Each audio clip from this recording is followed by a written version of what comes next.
Rajhat new টাউনে বহু বছর ধরে হয়ে আসছে। এবছরও এখানে অনুষ্ঠিত হলো। অ্যাকচুয়াল রাজারহাট চৌমাথাতে এবছর এই প্রথম অনুষ্ঠিত হলো। তো খুব ভালো লাগছে। প্রচুর রোজদার মানুষ এবং আমাদের দলীয় কর্মীরা অনেকেই এসেছিলেন। প্রায় হাজারখানেক দলীয় কর্মী রোজদার সবাই মিলে আমাদের এই সুন্দর ইফতার মজলিসে উপস্থিত হয়েছেন এবং একটা সুন্দর সত্যি একটা ভালো ইফতার মজলিস এখানে অনুষ্ঠিত হলো। সবার একটা ঐকান্তিক প্রচেষ্টা হয়েছিল, সকলের সাহায্য এবং সহযোগিতা নিয়ে। এবং তার সাথে সাথে আমরা এই ইফতার মজলিসের সাথে সাথে এখানে কিছু ক্যান্সার পেশেন্ট তাদের হাতেও কিছু আর্থিক সহযোগিতা তুলে হলো। আজকে আমাদের এটা একটা, আমার মনে হয় এটা একটা ভালো কাজ আমাদের এই সংখ্যালঘু সেলের পক্ষ থেকে আজকে এখানে অনুষ্ঠিত হয়েছে।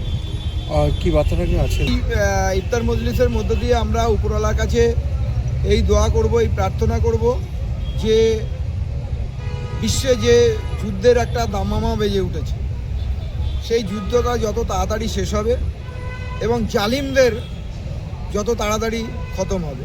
জালিম যতদিন থাকবে পৃথিবীতে জুলুম চলবে, তাই জালিমদের যত তাড়াতাড়ি শেষ হবে তার সেই দোয়া উপরওয়ালার কাছে করব। এবং আমি বিশেষ করে বাংলার সমস্ত ধর্মের মানুষের কাছে এই বিনীত আবেদন করব, 2026 আমরা যেহেতু দোরগোড়ায় নির্বাচন, সেই নির্বাচনের আগে কোনো সাম্প্রদায়িক শক্তি যেন কোনো অবস্থাতেই, সে যে কোনো মৌলবাদী শক্তি হোক, সে মুসলিম মৌলবাদী হোক আর হিন্দু মৌলবাদী হোক, আরএসএসের প্রোডাক্ট হচ্ছে এই বিজেপি আর মৌলবাদী, তো সেই মৌলবাদী যে কোনো শক্তি যেন কোনো মতেই মাথাচাড়া দিতে না পারে বাংলায়। বাংলার নেত্রী মুখ্যমন্ত্রী মমতা বন্দ্যোপাধ্যায় তিনি যেভাবে বাংলায় উন্নয়নের কাজ করেছেন, সেই উন্নয়নের ধারাটা যেন অব্যাহত রাখতে পারে, তাতে বাংলার কৃষ্টি কালচার যেমন বজায় থাকবে, তেমনি বাংলার উন্নয়নের ধারাটাও এগিয়ে যাবে। 10 তারিখ নিউ টাউনে শুভেন্দু অধিকারী তিনি নিচে এসে একটা বিশাল মিছিলের আয়োজন করছেন। দেখুন, শুভেন্দু অধিকারী আর মাত্র কটা দিন, এই কটা দিন পরে বাংলার রাজনৈতিক ইতিহাস থেকে শুভেন্দু অধিকারীর নাম মুছে যাবে। একটা অপদার্থ, অসভ্য, ইতর, বর্বর, যে এত দিন ধরে বাংলার সংবিধানটাকে প্রায় ভারতবর্ষের সংবিধানের যে ধারাগুলো আছে, যে শপথ নিয়েছিল এতদিন জনপ্রতিনিধি, শপথ নেওয়ার আগে সে যেটা বলেছিল, কিন্তু বর্তমানে তার মুখের যা ভাষা, তার যা কথাবার্তা, সংবিধান বিরোধী কথাবার্তা, এই কথাবার্তা সংবিধান একেবারেই পারমিট করে না। আগামী দিনে এই শুভেন্দু অধিকারীর জায়গা কোথায় হবে সেটা কিন্তু বাংলার মানুষ ঠিকঠাক বুঝে নেবে।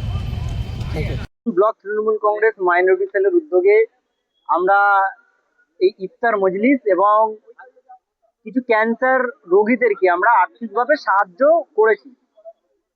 তৃণমূল কংগ্রেসের ছায়াতলে যারা আছে, যে কোনো শাখা সংগঠন, তৃণমূল কংগ্রেস, তৃণমূল যুব কংগ্রেস, তৃণমূল ছাত্র পরিষদ, তৃণমূল মাইনরিটি সেল, তৃণমূল কিষাণ সেল, প্রত্যেকের একটাই লক্ষ্য উদ্দেশ্য, মমতা বন্দ্যোপাধ্যায়, অভিষেক বন্দ্যোপাধ্যায়ের যে নীতি আদর্শ, সেটা মানুষের মধ্যে তুলে ধরা, মানুষের মধ্যে ছড়িয়ে দেওয়া।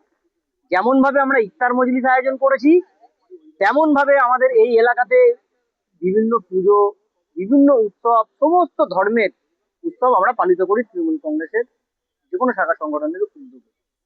এটার ফলে আমরা একটা বার্তা সমাজকে দিতে চাই যে আমরা সকলেই এক সুতোয় বাঁধা, হিন্দু, মুসলিম, খ্রিস্টান, জৈন, ওরা এক বৃন্তে দুইটি কুসুম, হিন্দু মুসলমান, মুসলিম তার নয়ন, হিন্দু তার নয়নমণি, মুসলিম তার প্রাণ, কবি বলে গেছে।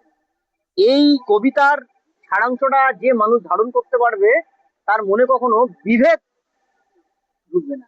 আর বর্তমান পরিস্থিতিতে বিভেদের রাজনীতি করছে বিজেপি এবং আরো কিছু মৌলবাদী সংগঠন, তারা বিভেদের রাজনীতি করছে। আমরা তাদেরকে এই সমস্ত সামাজিক কার্যকলাপের মাধ্যমে তাদেরকে আমরা বলে দিতে চাই কি আমরা এক, তোমরা যতই ফাটল ধরানোর চেষ্টা করো, আমরা সবসময় এইভাবে মানুষের সাথে মমতা ব্যানার্জির আদর্শকে ছড়িয়ে যাই।